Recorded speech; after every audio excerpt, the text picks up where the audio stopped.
For more than 25 years, mayors have wanted to close Chicago's Meigs Field for various reasons. The latest one, Mayor Daley, for wanting to put in a park named after his wife. In the spirit of cooperation, our organization said, let's rename the airport after your wife and leave it an airport and put in a park-like setting there too, because it was such a valuable airport for people who wanted to do commerce in the Loop area of Chicago.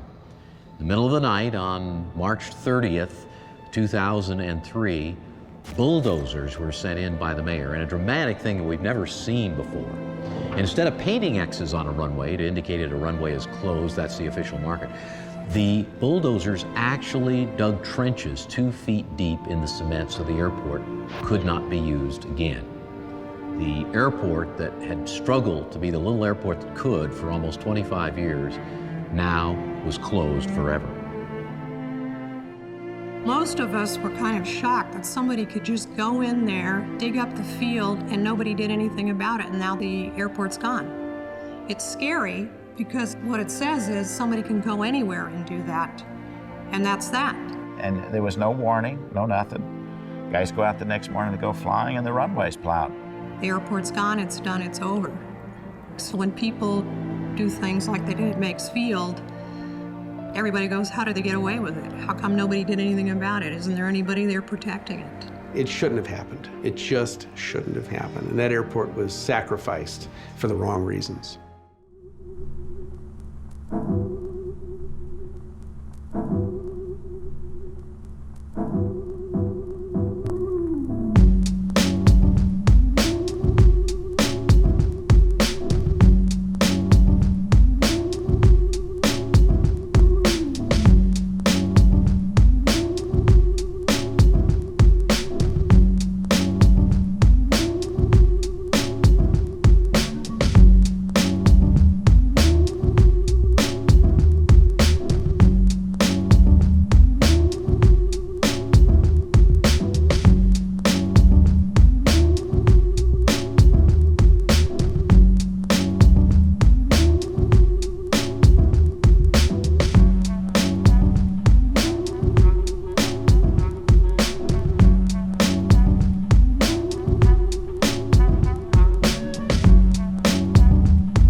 Hey there everybody, and welcome back. So here we are, at the remarkably iconic Meigs field. Some would argue this is the most iconic field in the history of flight simulation, because it was the starting point from the sublogic days of Flight Simulator back in the 70s, all the way up until the early 2000s when, because of the closure of the real field, it was removed from Microsoft Flight Simulator, and we were moved to some other airports such as Friday Harbor. Now, Meigs Field, for those of you who don't know, was opened back in 1948, and it survived for a very long time. It was closed in 2003, March of 2003, and it was closed for one of the most odd reasons. The mayor of Chicago at the time decided that they wanted to create a park. A guy named Richard Daley, so if you see him, be sure to give him a piece of your mind, decided that he wanted to name a park after his wife, of all things. And a lot of people proposed, well, hey, name the field after your wife. After all, this field was the single busiest airport, or single strip airport in the United States. Why is it that you want to close it? Well, he didn't take those suggestions kindly, and one day the pilots woke up, and without the 30-day mandatory notice that the FAA mandates for field closures, he had bulldozers go in and just ruin the field. So we lost it. All of the folks in Chicago who used to fly out of this field lost it, and of course us in the flight simulation community lost it as well. And it was a real loss. I remember the first time I ever jumped in a flight simulator in the 90s. I was flying a Lear 45 out of this exact same field. So anyways, enough nostalgia. Let's go ahead and get in the air and fly around. For those of you who are new to flight simulation, you're in for a great treat. And for those of you who have been around for a while, I think this will be a welcome addition. So it's done in a way that only ORBX can do. Of course, it's a little bit of a cloudy day out here in Chicago. So we're going to have some kind of inclement weather more than likely. We're here in our Piper Tomahawk II by Alabeo. And we're going to go ahead and jump on into the cockpit and get the party started. So hope you guys enjoy. Alright, so here we are inside of the cockpit of our Piper Tomahawk, and we're all buttoned up, and we're going to go ahead and get ourselves ready to go here. So we're going to take a quick look, listen to Addons using Active Sky Next, which for those of you guys who don't already own Active Sky Next, it's without a doubt the single greatest weather add-on that exists for flight simulation. So if you don't already have it, it is available on the Steam store now, and I'd definitely recommend getting it if FSX Steam is your primary simulator. So we're going to go ahead and take a listen. To do that first, I'm going to go ahead and turn on our batteries here. Our batteries are on, and we'll go ahead and turn on our avionics stack, and then we'll take a listen to 12200. Kilo, Charlie, Golf, X-ray, airport information, Juliet 2315, Zulu, weather, wind 025, at 13, visibility 10, sky condition, few clouds at 3000, ceiling 4200, broken temperature 14, dew point 7, altimeter 3020, advise on initial contact that you have information, Juliet. Alright, so we've got information, Juliet, and it looks as though winds are coming out of the north. So I think that we should be taking runway 36, which will take us directly into those winds. And it's about 60 degrees Fahrenheit, 58 degrees Fahrenheit or so at 14 degrees centigrade. So we shouldn't really have a need for a carb heat or anything like that today. So we'll take that in consideration while we're starting up. We're going to be cruising around 1,500 feet is what we're going to shoot for today. And that should allow us to maintain adequate clearance over some of the lower parts of terrain. And as we're heading out to the north and we head over to see some of our destinations, we'll do our best to give ourselves adequate clearance considering the somewhat tough winds for a small aircraft like this as we're making our turn back for a downwind. So we're going to be taking a look at the naval pier. We're going to head on up there to the north, and then we're going to turn around from there after we fly over the filtration plant.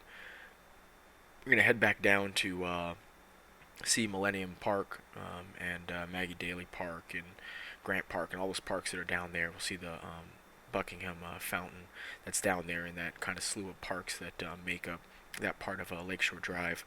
And then we're going to head on over to the museum campus. On the way out, we'll actually see the Shed Aquarium and the Adler Planetarium or Observatory. On the way back, we'll get a good look at the Field Museum and then Soldier Field. We're going to pass over the Waldron Garage and then make our way down to the harbor that's past the Airy Crown Theater, and we'll turn back around for a base and final. So that'll be our flight for the most part. I'll point out all the landmarks for those of you guys who are not familiar with downtown Chicago. And I think it overall should be fun. So let's go ahead and get ourselves configured here. We can take off our carb heat, and we'll go ahead and just moving the yoke here so I can see. We'll go ahead and put on our fuel pump, and we'll go ahead and also put on our nav and beacon lights and anti-collision light. Actually, we'll leave off for right now. Yeah, good. So we should be good to go as we stand right now. We'll go ahead and set our takeoff trim and make sure it's where we want it to be, right there in the end. And let's go ahead and get her started up. Alright, everything looks good to me. Make sure parking brake is set. We'll go ahead and take ourselves to mixture rich, fuel pumps on, crack our throttle just a little bit, and we'll go ahead and start her. Alright, so she is up and running. We'll go ahead and take off our fuel pump now, and put our throttle back to idle, give ourselves our first notch of flaps, and we'll go ahead and put on our taxi lights, and release our parking brake, get on the way to runway 36.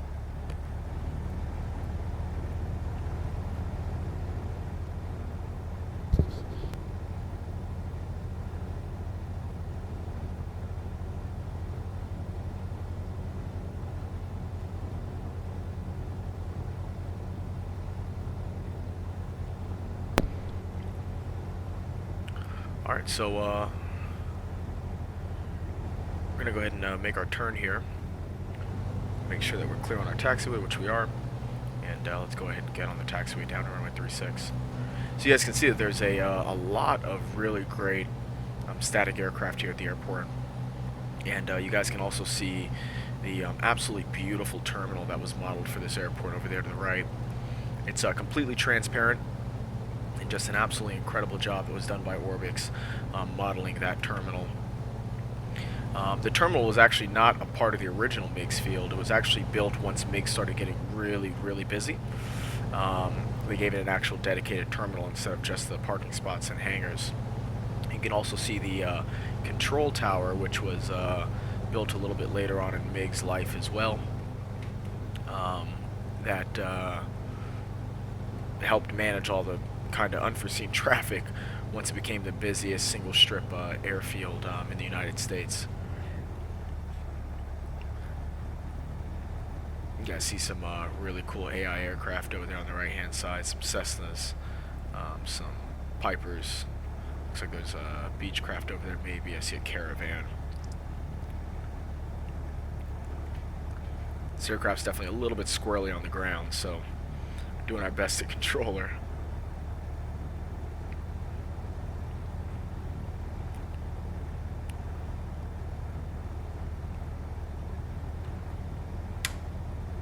I'm going to go ahead and turn on our panel light as it's getting a little bit dark now.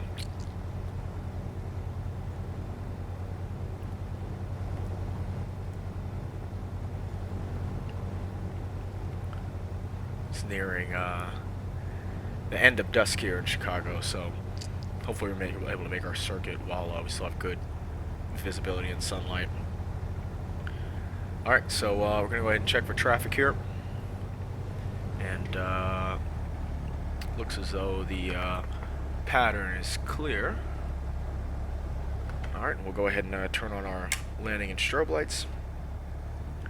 And we'll go ahead and take the runway. Absolutely beautiful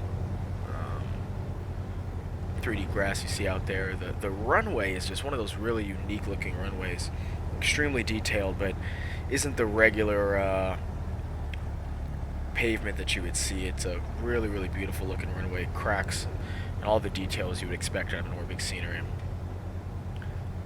Alright, here we go. We want to rotate at around 60 knots, so we're on our way.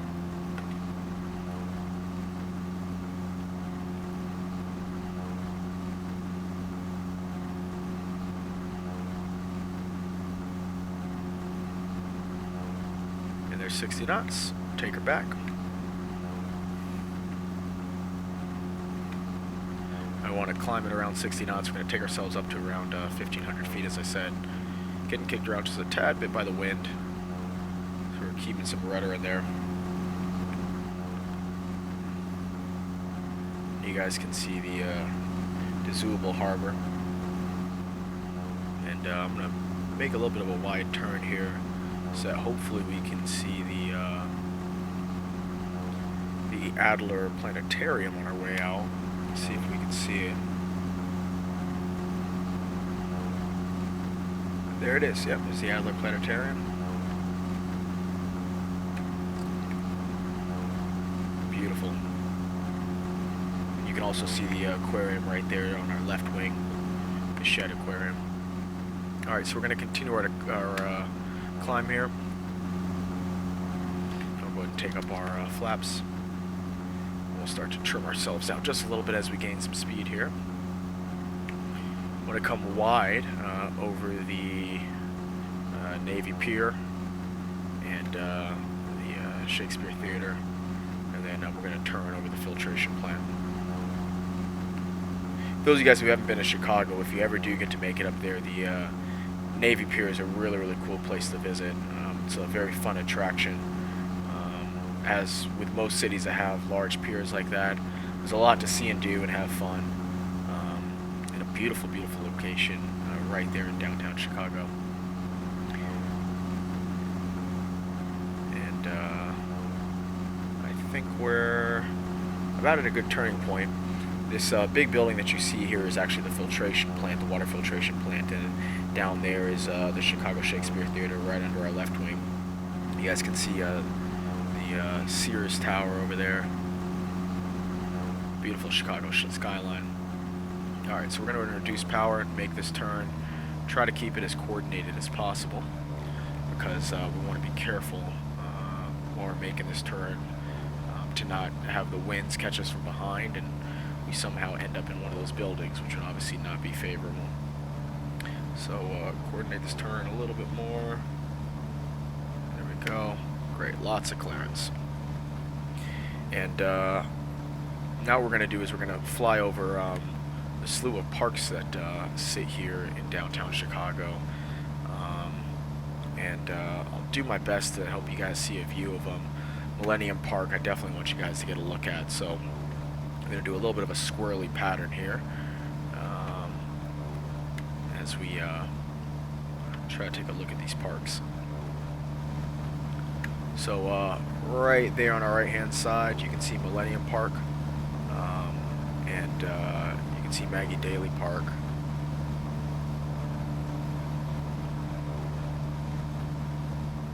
We're pretty much flying right over the parks right now, and then to our left you'll actually see the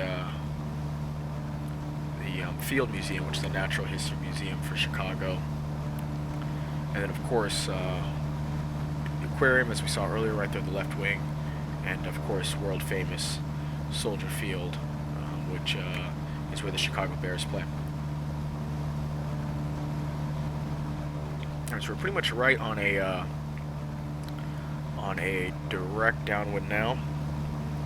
We can also see the parking structure for the Bears field that'll be passing through our left wing right there. You can see it, that big circular building. Then you see the other theater, the Erie Crown Theater. And now that we've cleared those buildings, we're pretty much directly downwind. We're going to go ahead and wait until we get down to the marina that you see right there. And we're going to turn base.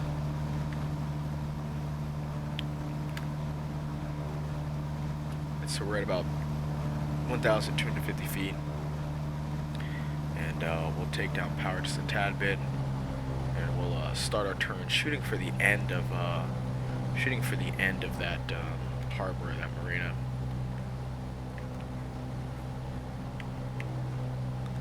Once again, doing our best to coordinate here. The winds have got us just a tad bit, but nothing we can't control.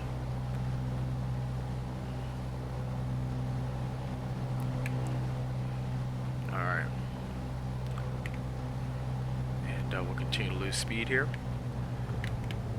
Get ourselves down to 80 knots, and we'll put in our first notch of flaps. You can see the wind kicking us around just a tad bit. We're now on the glide slope, and we're at 80 knots, so I'll give ourselves our first notch of flaps.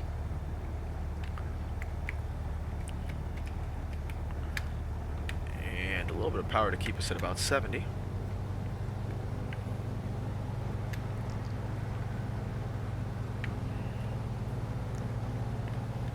And we'll go ahead and give ourselves our next notch of flaps. We're a little bit low, so we'll pull ourselves up a little bit more. We should be back on the glide slope about now.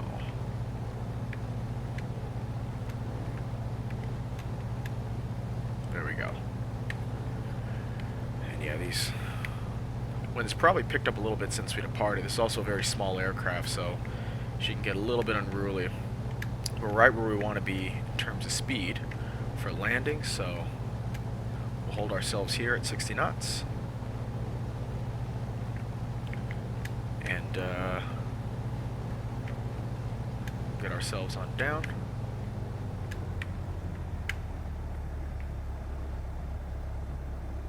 We'll stall ourselves out.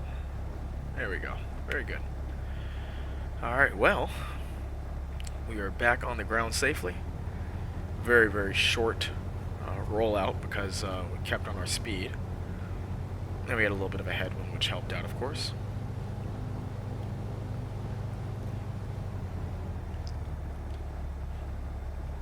It was actually more of a crosswind than a headwind, but still it was helpful nonetheless.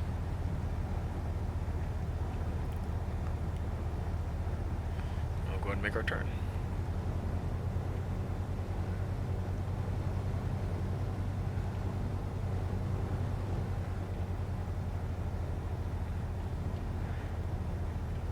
I think that this air traffic control tower and terminal area was just done so well.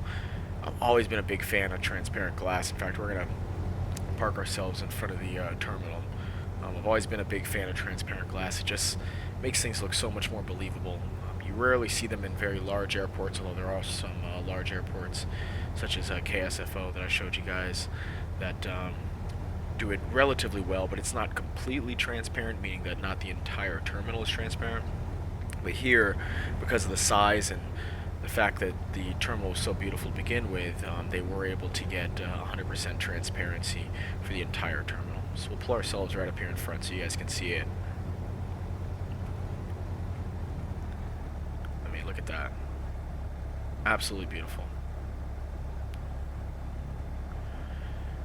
Well, that is, in a nutshell, without ruining too much of the experience for you guys, Meigs Field Reborn. I mean, to take off from it again, and of course now that we have Active Sky Next, which gives you the Chicago weather that we were never really able to experience in some of the earlier iterations of Flight Simulator, you know, you can really appreciate just how beautiful of an airport this was, and why it became so iconic to so many flight simulation enthusiasts who have been doing this for over 10 years. And got to experience it in some of the earlier versions of Flight Simulator before it was, you know, painfully destroyed for so many aviators, both real world in the Chicago area and virtual. So we'll go ahead and shut down, and I'm going to go ahead and enjoy the rest of the airport. Well, I hope that you guys really enjoyed your time here with me at Meigs Field for our first look. For both old virtual aviators and new ones alike, I think this is a great example of how only flight simulation can capture these nostalgic experiences. This is an FSX Steam Edition exclusive for 90 days, so hope that you guys really enjoy it when you finally get your hands on it. For now, thanks so much, and take care.